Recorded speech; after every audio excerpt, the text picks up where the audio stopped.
Hi again. So we're back here onto February onto the front page, and I'm going to show you how you can change an embellishment. So this heart is our initial embellishment. That's the way it comes from Stampin' Up! And there are several things that you can do with embellishments. So the first thing I can do is I can crop the embellishment, and I can have then just the heart, or I can have the heart and one leaf. There we go. So when I click OK, you can see that here it's gotten rid of part of the stem, and that makes it easier to put things onto the likes of this part of my design, where I don't necessarily want to have to see the line between this punched element. I'm going to undo, undo, undo, undo, undo, and it brought it back here. Now the other thing is you can recolor an embellishment. However, let me just undo the crop to let you see this. You can recolor an embellishment. The only thing with recoloring is that if I was going to recolor this to a purple, so let's say it was Concord Crush again, I click recolor and I can click on Concord Crush. Here it is here.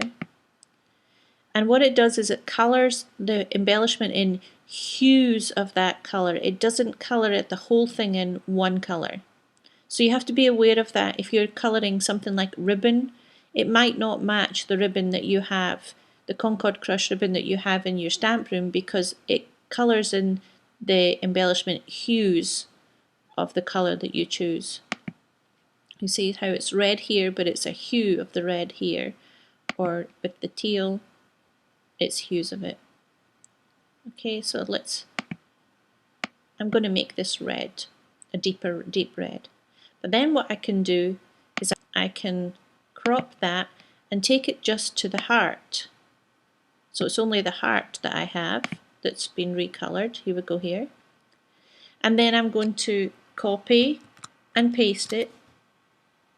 And I have another one. I'm going to take the crop this time down to just the leaf and the stem. And I'm going to click OK.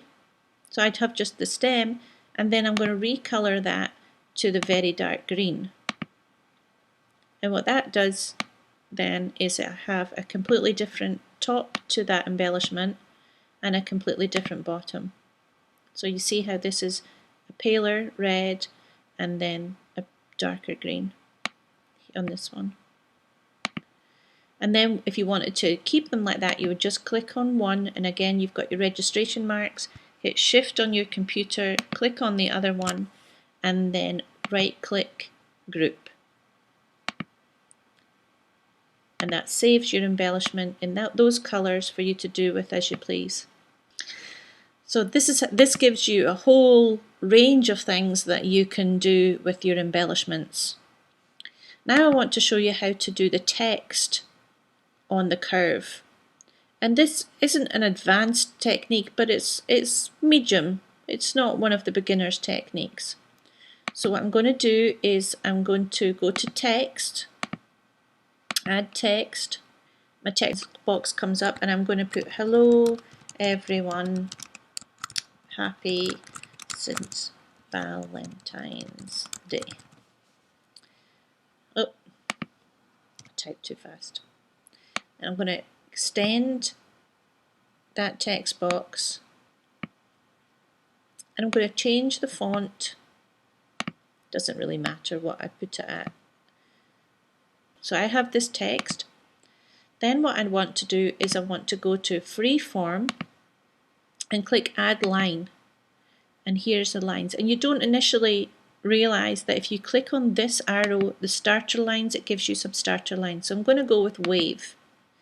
It brings up the wave, and you can then use these registration marks, the same as in your stamps, to reposition the curves of your waves however you want to have them. So let's make it less of a bounce. There we go. And click OK. So now I have this black line here. What I need to do now is I need to click on my text, that's the hello everyone, happy St. Valentine's Day. I hit shift, which again is the arrow key that you hit to capitalize a letter, and then I'm going to click on the curve, the line that I did. And again you can see the registration marks are around both. Then I'm going to right click and attach to shape. And the computer and the program does it all for you. It's now attached the hello everyone, happy St. Valentine's Day to the curve. But you don't necessarily want, you can see here I don't have a line.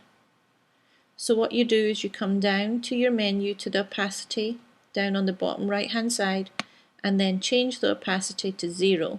And as soon as you do that, it takes the line away and it leaves you with your curvy text. This is a really fun technique, I love doing this. So I'm going to delete that now that I've shown you how to do that, and I'll show you what to do with this one. So all I did in this one was I took a text box and I filled it with X's and O's and I coloured it, and then I put in a heart punch. I went into punches, added a heart, coloured it pink, and then I clicked on them both with using the shift key again, and then right click, attach to shape, and it puts all those kisses and hugs into the heart. I've chosen to leave my heart pink, but what you can do is you can select it and then take the opacity, take it down to 0, and you'll get a heart shape made with the hugs and kisses. So loads and loads of possibilities. It's great fun. Okay, let's leave that at the punches and the text, and then the next video we'll do March.